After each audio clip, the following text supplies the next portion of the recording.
Luke Wong is a good buddy of mine. I have known Luke. Luke, we've known each other for probably 7, 8 years now, man. I mean, it's been some time.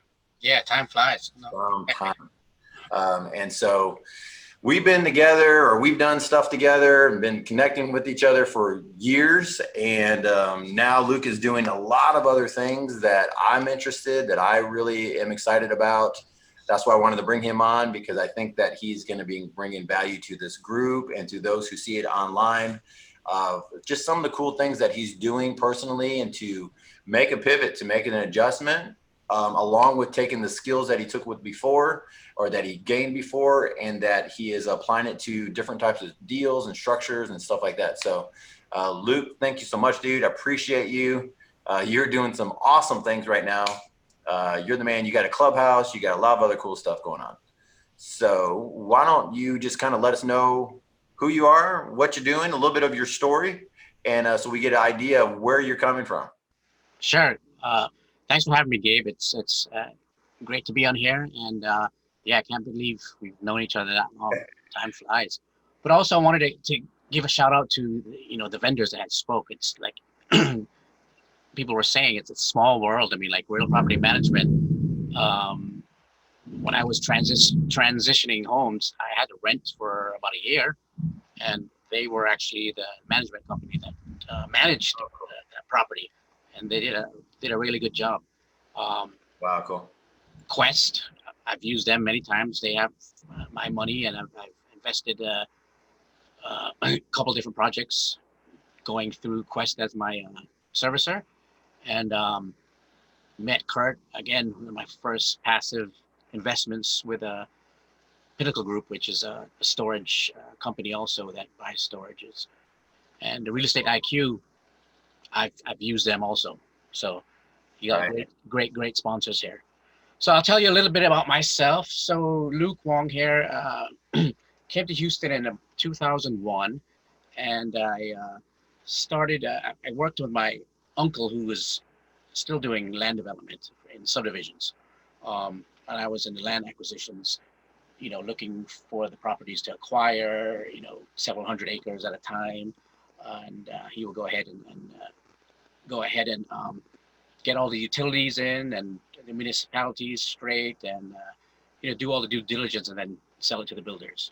So I did that till about 2011, and then I started renovating homes, buying from wholesalers.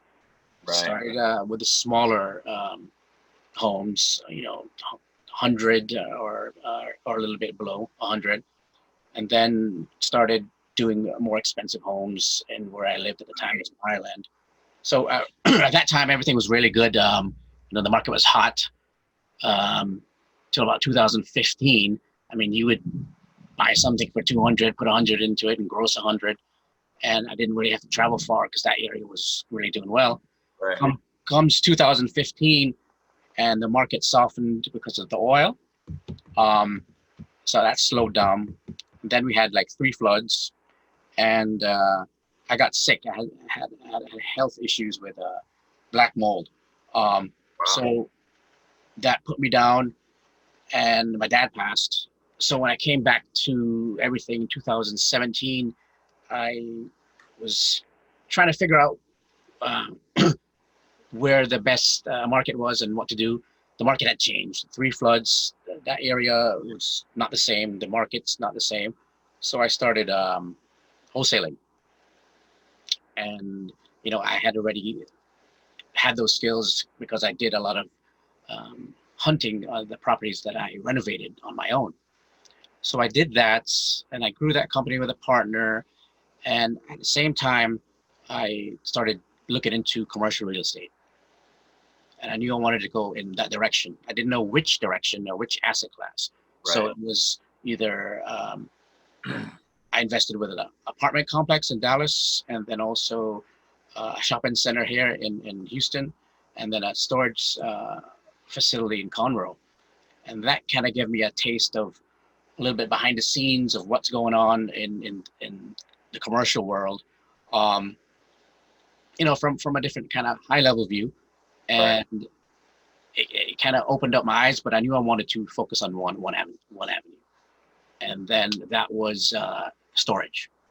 And like anything else, you just try to educate yourself, put yourself in that environment. Right. Scott Meyer's event one weekend, and then shortly joined their mastermind, and then shortly after that, picked up my first active facility, and it's just been growing ever since. Really, growing, meeting people, getting used to a different network. And let me close some of this out. It's like when you went to the event, to the commercial academy, you got to see a whole different way of things. So storage was it for me. I said, let's dive in. And commercial itself is just, so interesting to me at this point.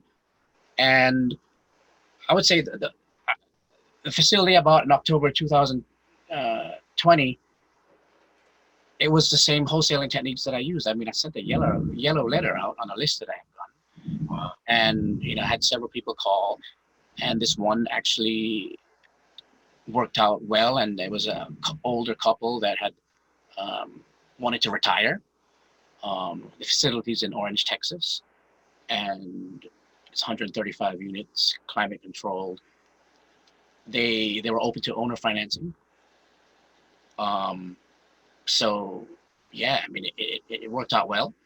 I'm still in good contact with them, and actually I filmed a testimonial for them regarding owner financing, because when I approach other owners, a lot of them don't think about owner financing. Right. And this couple saw the beauty of it, because they can't put their money in somewhere and gain that 5% or so. And they were from the apartment world also. So that's where I'm at now. And right now I am just growing, and I've partnered with different people, and State Storage is one of them. Dave Heil, he's a really smart fella, and so I know he had Chase on here recently, so he's part of that group too. And he's the next guy we'll get on here, huh? Yeah, it's amazing. I mean, like anything else, I think collaboration's good. Even in the wholesaling world, I collaborated with a lot of, competitors per se, instead of really competing, because it's like, if I can't move a house for some reason, that Gabe, hey, can you have a buyer for this one? Yeah, I do, or vice versa. So same thing with commercial and storage. It's you could only go so far by yourself.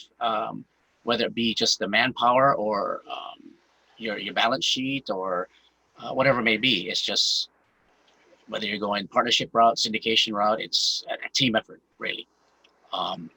But I'm really enjoying it, and just looking to grow and learn, continuously learn, and give back when I can. We do have that clubhouse show every Tuesday, 9 a.m. Central. So anybody's welcome to come in and listen and ask questions, and we try to have a guest speaker every week. Like tomorrow, we're having one on PACE financing, which is a special financing break. Nice. For certain situations. Different aspects, cost segregation. We had SEC attorney just last week. So that's where I'm at now. And again, it's finding the deals. I mean, whether it be a house, piece of land, apartment complex, a storage facility, and working it in different ways. Whether getting a fee. I know people that have wholesaled storage facilities, or working, taking a piece of the equity. Just thinking a little bit broader, and reaching out to more people and different people. So that's pretty much my story. Any particular questions? Man, that was fast. No, that's good though. I mean, you have it down, man, of how you went through the whole process. And I remember us doing the wholesale route, us being a lot of the different boot camps, learning different things. What kind of black mold? What kind of black mold was that? I mean, was that from walking houses and stuff? No, it was a house that I was living in, and it wasn't It wasn't flooded. It's just an old Houston home. Just And the old Houston home, yeah, man. and it's just, I mean, I try to tell everybody, just if they have something that it's kind of not really explainable. I mean, because the regular doctors won't, they don't Right, recognize it. They'll kind of dismiss it. right. Think of, it could be some sort of mold. I mean, down in the South, in Houston and floods and anywhere else, it really gets humid. I mean, it could be really anywhere. I mean, I'm sure walk-in houses didn't help. And that's another reason I don't do that anymore, because my body's too sensitive to certain things. Yeah. Yeah, so just, a tip, just think of that as a possibility if anybody's not feeling right and they can't really find the cause.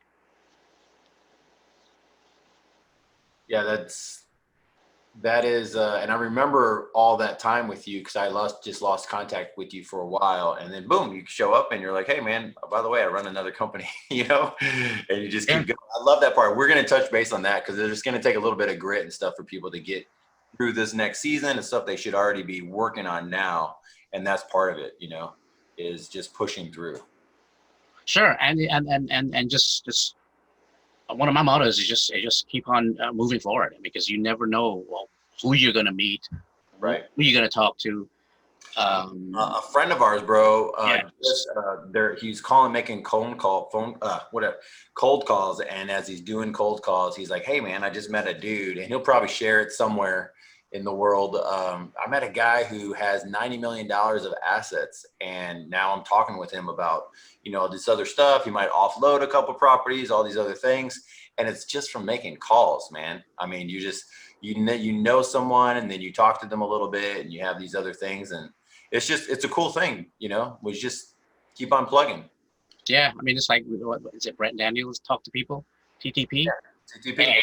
Yeah, I mean, my family, jokes around with me because I'm always talking to somebody in the grocery line or the elevator or the mailman, and yeah, you just never know. That guy, oh, my uncle has this and this, or my neighbor has this and this.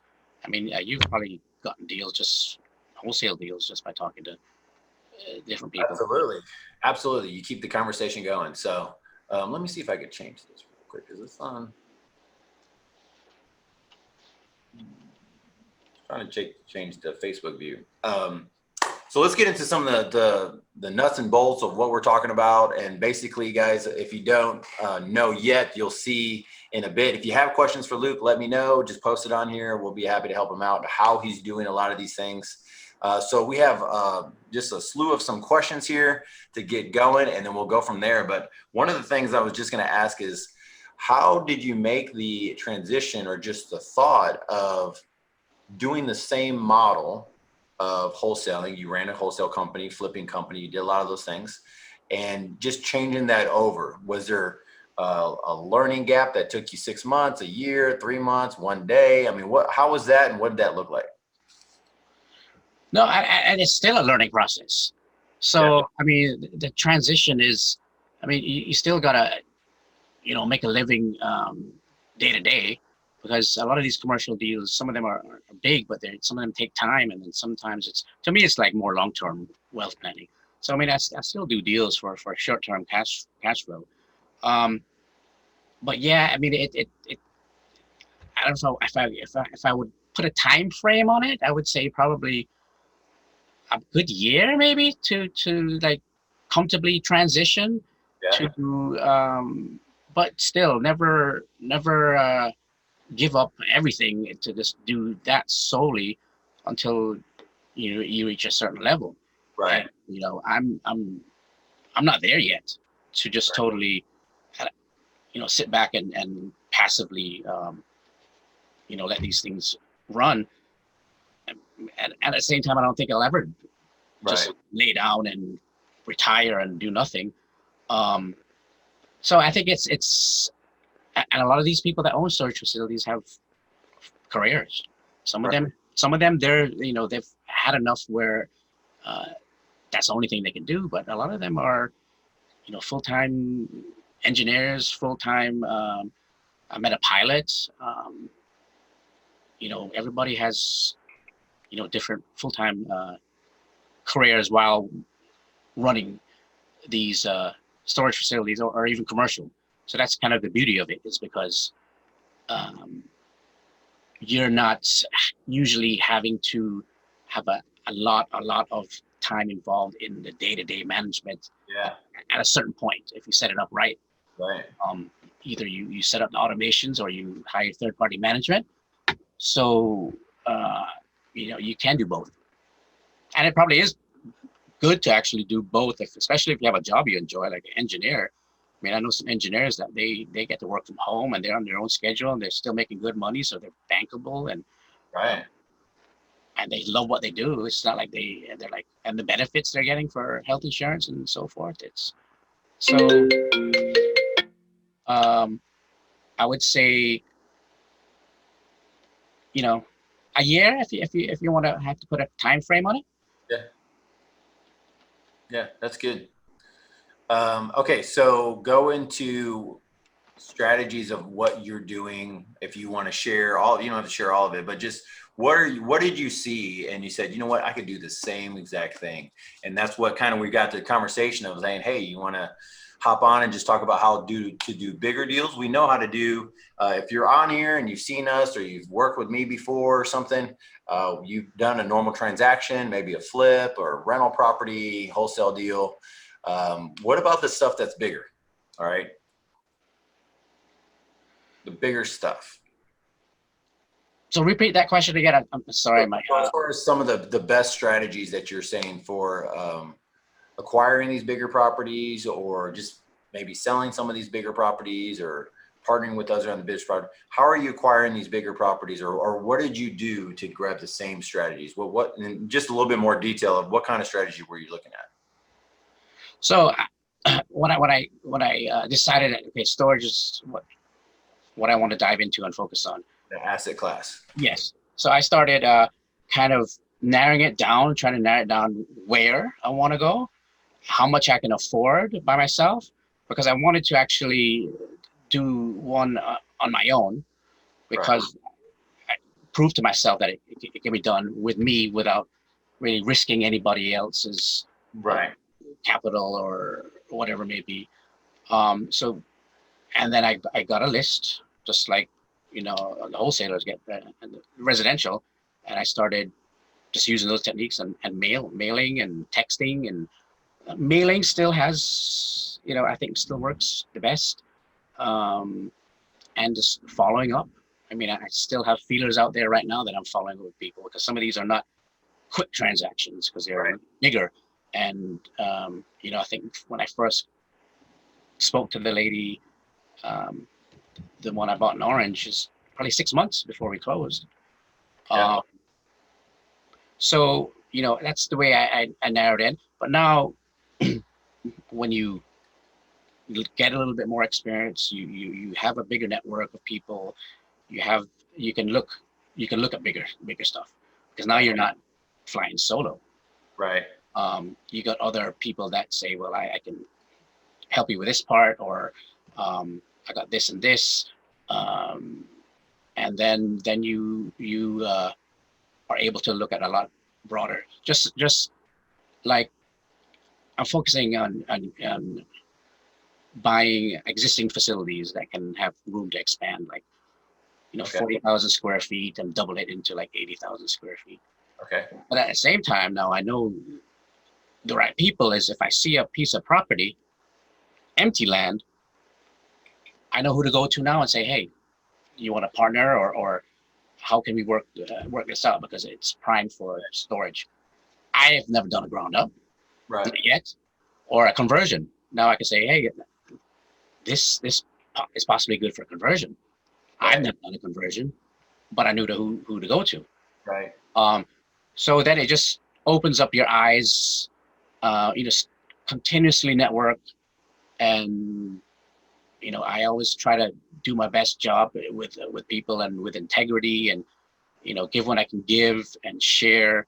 And, you just start meeting these other folks, and you just kind of grow a little bit every day. So then, yeah, it's just like when I started off with renovating $100,000 homes, then I moved to, you know, before I really stopped, it was, the selling price of the homes I was doing probably 550, 600,000. So same kind of thing. And then you just step up to the next one. I mean, some people just go from 0 to 100, which is, you know, you got to ask yourself why can't we just go to 0 to 100? Right. You can. Right. You can. I think it's our self-limited beliefs. Right. Because I've known people that said, yeah, I got my storage facility and had money, I was getting ready to put some in, and I had so many people wanted to invest that they didn't want me to put money in. And so, but he took his steps in getting there. Came from a residential background also. Cool. But so it can be done. Right. Yeah, and it depends on the time and how much energy you want to put into it and what your focus is and how narrowed down you are. Like you said, it took you a little bit of time to figure out where you wanted to be, right? Because you've done some stuff before with your family and said, okay, I know that stuff, but what about, and you had to go through and you had to find out what you wanted to do. And this is for those who want to go more towards commercial type stuff, or just looking at bigger transactions outside of single family, maybe land, maybe lots, maybe storage facilities, RV parks, mobile home parks, all of it, right? Exactly. And I think that's an important step, is you kind of have to brainstorm and just be authentic with yourself and take some time for yourself to think of how can I sniper aim of what I want to do. I mean, I've written out my goals. I have vision boards. I read them every morning. I meditate and, do all the things that I try to improve myself and my skills. And, that's why I chose to really focus on one path. Right. Because there's so many things out there. And, I still have a wandering eye with that shiny object, but I'm try to really just stay focused. But we all run into that, man. Yeah, Man, that does look really fun. That would be cool. Wow, they're doing that. Oh, you can do that. Yeah. And that looks. Let me look in. Well, no, let's. When we just came back from that commercial event, and I told people, I was like, man, you want to go something cool? That's a really cool one, because it's really broad. As far as the different people that are doing different things, just some creative stuff that you've heard of before, but just how they go about doing it is stuff I never heard of before. So when you get down into the like you said, seller financing and storage facilities and other stuff, like you get into the depth of it, and you're like, man, this is almost just like single family and some of the creativity you have on this stuff. So it doesn't have to be you're buying these things big cash, or you have to assign it for these big numbers and do that. You could actually parcel that stuff out. I mean, that's one of the cool parts about it. Yeah, and a lot of people that I know from the storage industry now have come from some sort of residential background. Yeah. First. Yeah. Very few just went straight into it. Right. But I mean, I met them too. Like the pilot, I was trying to see if I could buy one of his facilities, and he goes, man, I won't sell it.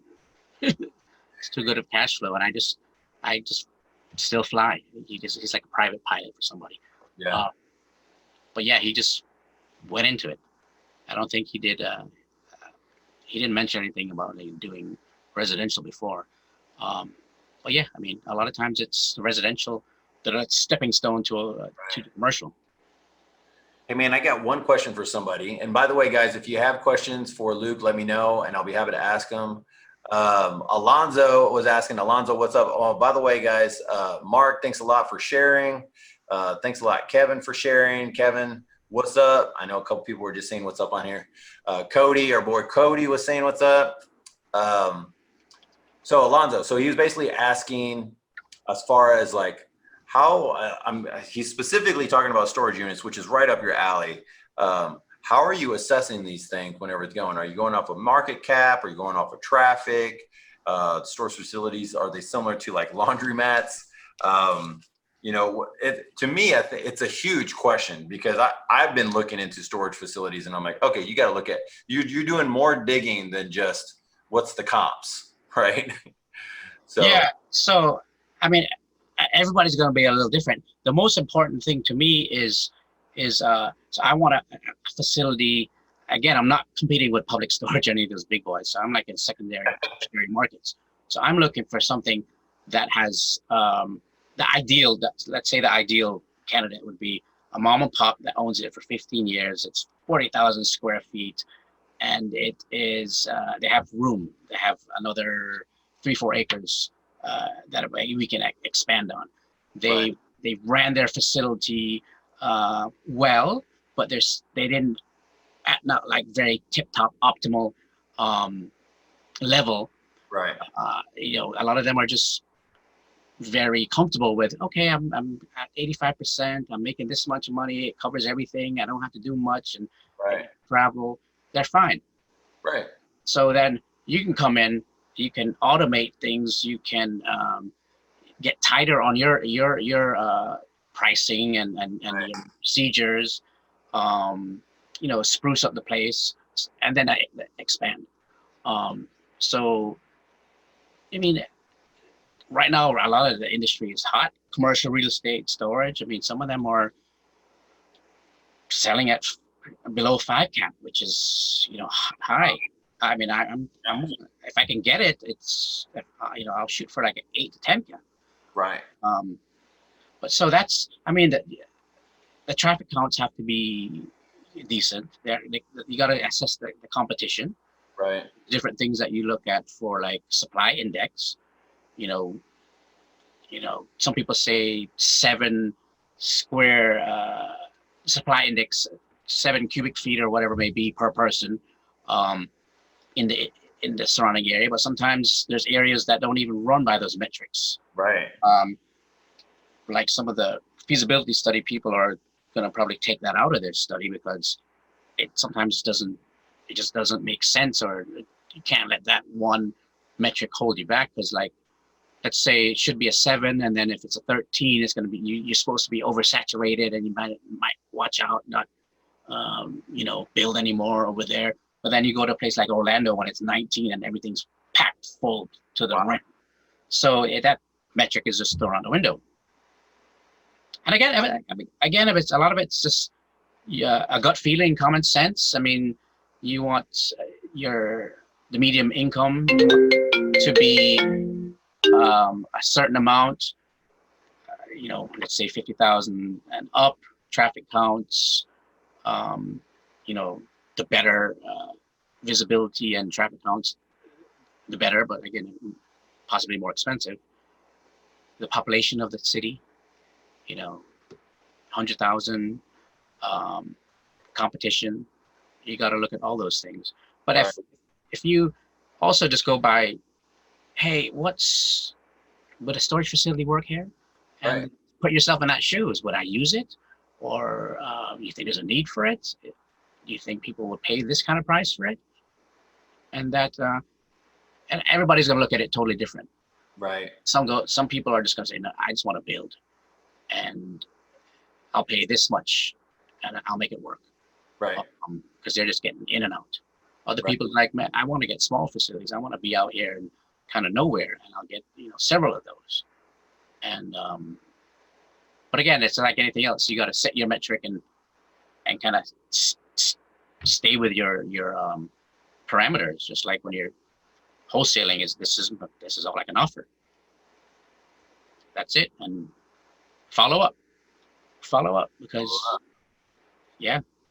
talk to people and follow up.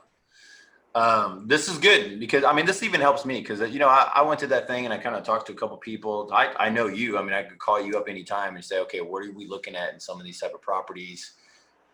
So I can grow myself. I might run across these things and let other folks know, hey, I'm looking at these type of properties or RV parks, mobile home parks. You got it. I mean, every niche has their own metric, right? That you got to base. And if something I say, oh, that's not gonna work, or that can't work for me, somebody else comes along and goes, that's perfect for what I want it for. And they do it, and then it's I mean, I've seen it. Even in residential, it's just like, I'm not gonna touch that. Somebody touches it, and it's just like, whoa. Wow, look what they did with it. I know. Yeah. I know. And it's so funny because in the residential, whenever I do houses, guys, and so I mean, it does happen every now and then where I'm like, man, that person ended up picking that up. Ah, man, those numbers just weren't working for me. And I look, I'm like, how did they make that happen? Oh my gosh, that was beautiful. It looks so good. They probably made a good, decent return on it. And I'm Yeah, like, oh my gosh. I mean, I've wholesaled properties, right? And then I'm like, oh man, I don't really want to touch this one. And we wholesale it, right? And then yeah, the guy who does it is like, oh my gosh, what did we do? So it's fun though. yeah. You could go both ways. Yeah. Absolutely. Absolutely. Okay, cool. So we got that down, dude. This is really good. And dude, if you have anything else to add to it, just keep on adding, man, because this is huge value for those who just want to know. And that's what I was going to say is, do you still see opportunity for growth in this area with the crazy the market is and stuff? Or is it like something that's going to be a limited time, or you're just going, there is such a demand, not just for storage, but just for, and I say this in a way of, people hear the story of like, okay, you buy 4 greenhouses, you trade it in for 1 red hotel, right? And that's the monopoly way. For those who don't play Monopoly, that's the monopoly way, right? That Mhm. you're kind of looking at. And I know folks who love residential, they'll never get out of it. I know folks that are like, I can't wait to move on from residential. Like I've been doing residential for a while. And like you said, I'll probably always do residential to some point, right? It's just because it's active all the time and it goes with the market. Um, but that being said, where do you see some of that going just in your group of people and the ones that you connect with the market 2021, 2022, 2023? Are you seeing this just keep on growing in that area, or is this kind of like a gold rush type deal? I mean, I think in every market there's going to be opportunity. You just got to have to now sharpen your pencil a little bit more and Right. your skills and hang in there for the long run. Um, the market is getting packed in the residential space, the storage space, the industrial space, but people are making it work. The hotel space is slow, the office space is slow, retail I think is picking back up, and those are times for opportunities too. When somebody's looking, everybody's running the other way. Here comes somebody else going that way, and Right. that guy, if he knows what he's doing and has some resources, he can do well. So I think it's always opportunity. You just might have to bob and weave a little bit, but go in with it and in for the long haul, and also just be a little bit more cautious and just stay to your numbers, because maybe you can't pick up 5 good deals like you used to. Maybe you'll find one, but and instead of like it used to, you could just find 5 real quickly. Right. Uh, and just, yeah, I mean, set your parameters and kind of stick to it. And um, everybody says there's no good deals out there. And then next thing you know, somebody bought this, or you hear another story. It's like, Uh-huh. how'd you pick that up? I mean, Totally. it's just, I see people, I'm like, well, why, how did you get that? Because I mailed that person, I called that person. It, it's timing. Right. Um, it's the same thing with residential. Residential is hot now. Everybody's overbidding on houses, and homeowners are foregoing the home inspection and appraisal and saying, I still want it, I'll pay over. Um, so, but yeah, I think it's a lot of money's moving into this space because some of the other space, commercial space, is not as good right now. So they're taking that money and moving it into industrial storage Totally. or whatever it may be. Um, but yeah, again, just try to keep up with uh, what's going on, and surround yourself with the right people that have kind of maybe been through different cycles and kind of know what to look out for. I mean, because you heard Scott say this weekend that he's been saying this for uh, since I ever met him, since I met him, 2 years ago. Just be cautious. Things Right. are changing. Things are changing, and some people are getting anxious. I need to buy. I need to buy. I haven't bought anything in 14 months, and now they're starting to buy, but you just don't want to forego your parameters that you set for yourself. For sure. And guys, I just want to say something else. Like, so there's different guys on here that's been just kind of tripping in and stuff. And for those who want to know, Luke has made it's been a great craft for you to network. You have a great ability to network and talk with people. You're just presentable guy. You're funny. You're getting out there. You're easy to talk with. You answer the phone. All these things that you do. What is something that someone can really take away of just that? I mean, I know you kind of hinted on a little bit of networking and stuff like that, but if you were to share with somebody who's newer, who's like, I don't know anybody, I need to know something. Is it like sign up for something, or I mean, what would you tell a Luke 10 years ago? Get a pen and paper and write down your vision or your goal, where you want to be in 10 years, and really put that in picture that in your head. Mm-hmm. And then just kind of back engineer it. How am I going to get there? Yeah. And don't overanalyze things. Just start doing motion. Just get in motion. Even though you might think you're going this way and that's what I want to do, and you find something else out that's even better, or to do it a little bit differently. But because you're in motion, you see these opportunities and meet these different people. Right. But really, you got to, I think, really just put pen to paper and put some thought into it. What do you want to do? What do you like to do? And then you just back engineer it. And how do I get there? What sacrifices do I have to do, or how much do I have to save, or how many wholesales do I have to do to save up to do this, or while I'm doing this, I can do this. Right. But just keep in motion. Right. Keep in motion. I mean, and constantly just develop yourself. I mean, I'm constantly learning, constantly. Right. And constantly networking too. Right. I think the biggest thing is reading books and reading people, and everybody has their times where it's kind of like, today's a better day than yesterday, or today is not as good as yesterday. And right. Everybody, dude. And that's one of the things, right? It's like the idea is that it's always up for Luke Wong. It's always up for Gabe. It's always up for people because you see us doing things and taking action and stuff. But there's multiple things that happen throughout the day. You just know how to do it over time. So, but see, the thing is that I hear folks is that, not why can't I be like that, but man, there's a secret sauce to it. And I'm just going, there is no, like, the secret sauce is just having a great mindset and saying you can do it and just charging forward, because stuff is going to happen anyways, right? And there's no secret sauce. It just works. So, I mean, it's just what it is. Yeah. And I just say, just put in the work and go for the long haul. And if that's what you want to do, just keep on at it, and don't just like when they say for residential, at least mail this for 6 months before you can say I mailed them twice, it doesn't work. Right. Oh, because it starts really clicking after a certain amount of time. And same thing with commercial. It takes a little time. You talk to the owners, the brokers, your network of friends, and then it all starts to come together. You get a certain momentum.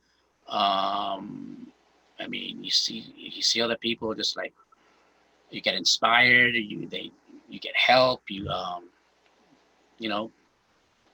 doesn't happen very, very overnight. Right. Quickly. Yeah. The thing is, you were saying it just takes time, and your 10-year plan or whatever plan that you were mentioning about, put your timeline out there 10 years and then put some stuff into it. And you said the long haul. And I'm like, man, when I first got started, there was no long haul. There was just get going. Okay. There wasn't even, I had a plan of making money. That was the deal. I wanted to get out of doing whatever I was doing. And then it wasn't until I got involved and I'm going, man, everyone has a plan that I want to be like. And the people that I don't want to be like, they don't have a plan. right? And so I started just learning. And like you said, it's a learning opportunity to continue just growing books, audios, whatever it might be, rubbing shoulders with other people and just finding opportunities and just keep on asking, okay, does that person have a life skill? We were just talking to a friend, a recent friend that you and I were know, and he told me the same thing. He's like, literally, I look at folks that I want to be like, I say, how can I get next to them, and how can I know them, and how can I know their habits, and what do they do differently and than I know today? Just certain things that you could just tweak throughout business, right? Exactly. Like when I was trying to invest in the passively into the commercial deals, the deals were not as important as who was running those deals. Yeah. My motto is like, I'll pick the jockey over the horse every time. Right. Because a good jockey can take a mediocre horse and make it win. A bad jockey will take a great horse and just, make it whatever. I mean, it will go downhill. Right. So a lot of these people I watched, and some of them I really didn't know that well, and I just called them, hey, I'm ready to do something, and they're like, okay, nice to meet you, and boom. But right. So, yeah, it's just you see who's really doing thing and have a good feel of who's doing what and how they're doing it, and hopefully your spider senses are good enough, and you pick the right person. For sure. There's going to be times where, I mean, I've gotten burned. Right. I think everybody's gotten burned one way or another. So again, you just learn, and hopefully it's not a big lesson. Right. Okay, so let's change topics a little bit, because I want to go over a couple of things, and then that's pretty much it, guys. I mean, if you have more questions, let me know, but we pretty much are hitting a lot of the ones that I've been getting text on and just connecting online. What is something that is exciting, Luke, right now with what you're doing? What's something that you're like, dude, I think about this a lot. I love this part about what I'm doing right now. Just now the possibilities of my network of people, and how big things can grow. I mean, you don't see it right away, but now you can actually see it unfolding in different avenues, because you're seeing other people do it. Right. And some of these people are just kind of, like you and I. I mean, they are like you and I. Right. So that's exciting, is seeing that and actually really feeling it, and believing it more, rather than just it's a thought that you had, a couple of years ago. But I could see it, just getting closer and closer and closer. So it's like you can touch it. That's cool. That's cool. And guys, I think this goes for everything that you want to do. Luke is mentioning this mainly because he's not phasing out of doing what he was doing before. He's just adding another thing to the tool belt, which I think is beautiful, because they're run like individual businesses, right? I mean, you're not having all of them in one little place. And so it's really just cool to see it all happen. But that goes for everything, mobile home parks, small, like we have some smaller stuff that, some unique properties that we have with different stuff on there. And quite honestly, it got me fired up. But once I got that, man, Luke, it opened up my eyes to go, wow, man, I could do this even bigger, and then even now that starts going, man, I need to connect with other people, because I want to do it bigger. That wasn't that hard. I thought it was super, super hard. And then I'm like, it wasn't that bad. I could take phone calls and manage people and do a couple other things. It's not that bad, and then I'm like, okay, who else can I connect with? It's just like, one more zero in certain of these things. One more zero. Some of them are usually easier to deal with, because now you're dealing sometimes with more people that are not emotionally tied to the asset, right? And more professionals, and they kind of just look at it on that level, rather than some of the homes are, this is my home, it's been in the family, or you're not going to do this, and nothing wrong with that, but it's sometimes it's a different shift, right? And yeah, it's really neat just to keep on learning and meet new people, and actually seeing things happening. Um, sometimes it seems like for a while, and then sometimes it seems like it went quickly. So Yeah, something just hit. I mean, I've known you for how long? I mean, it's crazy. Why don't you share a little bit more detail about your clubhouse? Because I think that's so cool. And for those who are on here, because this is going to be shared again tomorrow, as far as like the group, we'll put it on YouTube also. But for those who want to know how do we find you? Because at first I would see you post about Clubhouse, and then I was like, okay, well, how do I even get part of this, right? So how does it work? What's going on? Like those who don't know, and how to connect. Clubhouse is, if you haven't been on it, it's kind of like a live interactive podcast. So, and it's audio only, so you don't even have to dress up for it. It is it used to be only for iPhones, but now it's Android. So if Right. anybody, you have to get an invite. So if anybody, I have a few invites and it kind of replenishes every so often. They can DM me and my Facebook, and I can, you just give me your phone number, and I can send you invite. Cool. And then there's a whole bunch of different topics out there, whatever your interest may be, whether it be commercial real estate or social media or any interest out there.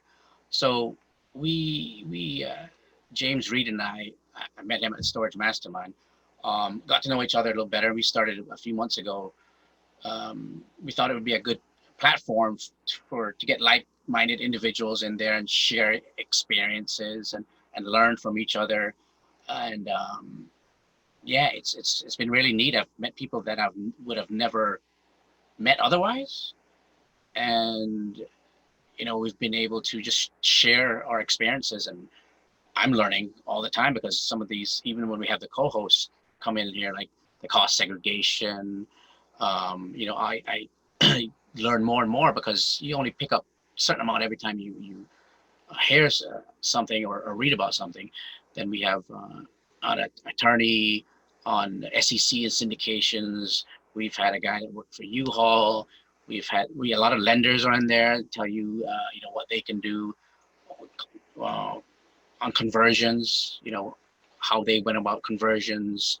I had an easy self-storage guy who runs one of the softwares for the self-storage management. So it's certain things that you maybe don't even consider, you know, talking about. But then when you talk about it, it's like, wow, this is pretty important. Man, it's so cool, dude. I'm telling you, there's some pretty cool stuff. And I have to give you credit, man, because I know you're a host of the whole thing, and there are some of them I'm just like, okay, that's enough. I don't want to hear anymore. The Clubhouse, they just kind of ramble a little bit. Some of the stuff you guys bring on, I mean, they just share some stuff. I don't know if it's because it's more like a phone call. You're like on a call basically. Yeah. But they just, you never know. Like, I don't know about you, but if I'm hyped up in a conversation, I'm pacing the office, I'm up, I'm walking down, I'm listening. I'm like, this is good, in the conversation. And you could kind of see that energy on your guys' Clubhouse of like, whoever's speaking and giving something, they have something of value that they're good at doing, and they're just giving it. I mean, the other day you had somebody that was showing how to do crypto and converting crypto into storage units or something. And it was just way over my head, but I'm like, wow. And the guy was all energized, and you have an attorney on there who's like, he knew his stuff. And so, and I'm just giving credit to you, dude, that like you could hear the energy in the group. It's different than others. It's not like a me group or anything. It's really a group of giving. So, and not all Clubhouse groups are the same. I mean, this is a group where everyone's just really just pouring into something. It's cool, man. Yeah. I mean, we want to learn, we want to share if we can share. And again, just share experiences, because somebody might have already went through that experience. And like blockchain technology is coming into not just storage, but just commercial world, and how to put syndications together, or your insurance coverage. I mean, things that you've never thought about. That one was so good too. It's like, yeah, let me check to see if I have that coverage. Because if that happens, then it might be a big problem. It's just like, yeah, just and there's some people out there that you don't want to use the insurance, your neighbor down the street that does commercial insurance for everything, and Right. you want somebody that does self storage Or covered. asset. Yeah, for sure. So yeah, I mean, we were committed to having it, continue, and yeah, just feel free, anybody, to come on and join and ask questions. You got people that have different experiences, more facilities than me. Some people that have just wanting to start out, and some people that have been in it for a long time. Some people that work for like the portable boxes, uh, Boxwell. So we ordering some portables. He was on the That's cool. show. There's a guy from I think it's Tracty Building Systems. He was talking about RV and boat, and he owns a couple of RV and boat facilities, but he still works for the company that manufactures and puts together the buildings. He was a What are they called? world of knowledge. Tracty Building Systems, Trachte. What do they do? They will build the facilities for Oh, you. okay, cool. I Oh, don't know. I don't know if they manufacture all the parts, but you oh, know they're one of the contractors or one of the bigger ones that will come in and just put up the buildings. that's nice. Um, but yeah, just a lot of people with a lot of different expertise and knowledge. That's so cool. Yeah, dude, I just want to make sure you plugged on that. So, I mean, send me that link. I'll put it on here whenever we get off. Send me that through Messenger, and then your group that's on here, Sure. your Facebook group, and I'll put it on here also because I think it's a great value for those who just want to know about storage. I might not do storage. I think it's an awesome asset to be part of, but I'm still looking around of other things that I want to do besides single family and to grow my base and some of my goals and see which one fits my goals. But I have a young family also, and I love doing the weekend things and all the other stuff. And I got a call yesterday morning. This is Father's Day. I know. I got a call Saturday night, really late. One of the AC units went out. One of our properties. It happened to be around the corner from where my dad was. So I was like, well, I'm on the way over there anyways. We're going to hang out later on. So I'll might as well go early. And I had a window unit right in the garage. I had a spare window unit. So I was like, okay, well, I'll bring that over. At least you can have some cold AC before somebody can come. So you taking pictures? Yeah, yeah. Want to save that Yeah, make sure that we're smiling on these things. like a um, Photoshop. I always get a picture whenever I'm like, oh, look Yeah. at that. But anyways, like that's the single family life, guys. And I could have, hired my guy, got my AC guy. He went out there today, Johnny on the spot.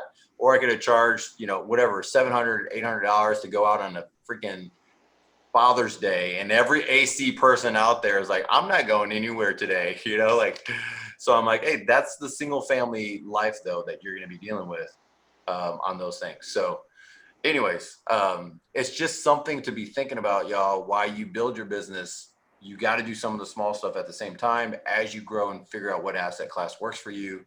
And then when you do, follow someone like Luke. Find guys like Luke that's a connector that can help you grow, right? Whether it's RV parks, mobile home parks, apartments, whatever it might be. Obviously, the higher end things, you need to find someone who's up there, but it's just a blessing to have guys like Luke around. Dude, how available are you? I mean, you're pretty open when it comes to helping people, because in return, they help you, right? They might be looking for properties for you or something, right? Yeah, I mean, people reach out to me all the time. I'll jump on a call.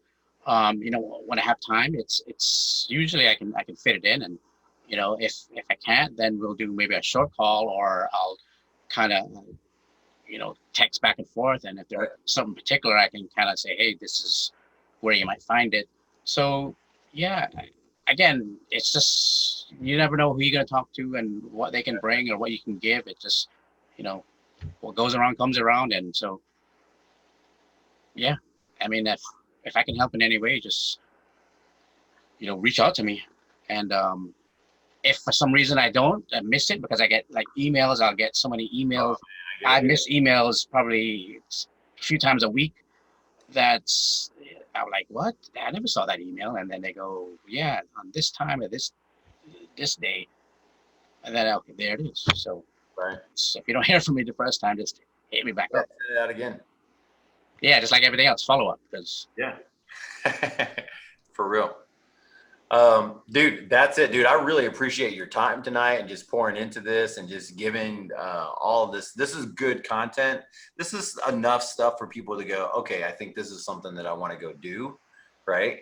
And gives them a launching pad. That's not the nuts and bolts of like all the little bitty things you need to know, but it's really the base of going, if you want to do it, set some goals, right? Figure out your asset class. If it's storage unit, there's some key things that you need to know beforehand. And then the marketing strategies that you use for single family is really the same marketing strategies you could use anywhere, right? It's just you at the bottom, at the end of the day, it's getting on the horn and talking to people. Exactly. I was talking to a friend of mine, and they sold. They had an apartment complex. They built in West Texas, and they had a restaurant at IHOP that they built, and a broker just called them out of the blue and said, "I got a buyer for that," and just like that works just like it does in single family residential, and it worked out, and everybody was happy. Yeah, just pick up the phone and just stumble forward. Pick up the phone. So guys, thanks a lot for all that you've done, for being here, being part of North Houston Real Estate Investors. We have a quarterly event. For those who listen to this, we have a quarterly event coming on. That's going to be pretty awesome. It's going to be in North Houston area, and we're getting that set up. So we'll start putting that stuff out there and showing you guys what we have planned. It will be networking. It will be other things there. Be at a facility that will house way more than what we used to do before. Way, way more. So it's fun stuff coming. Luke, thank you so much for tonight, dude. I appreciate it. And I'll talk to you guys later. I'm going to stop this video. So click it, like it, and share it. So we'll talk to you guys later. Thanks, Gabe. Thanks, everybody.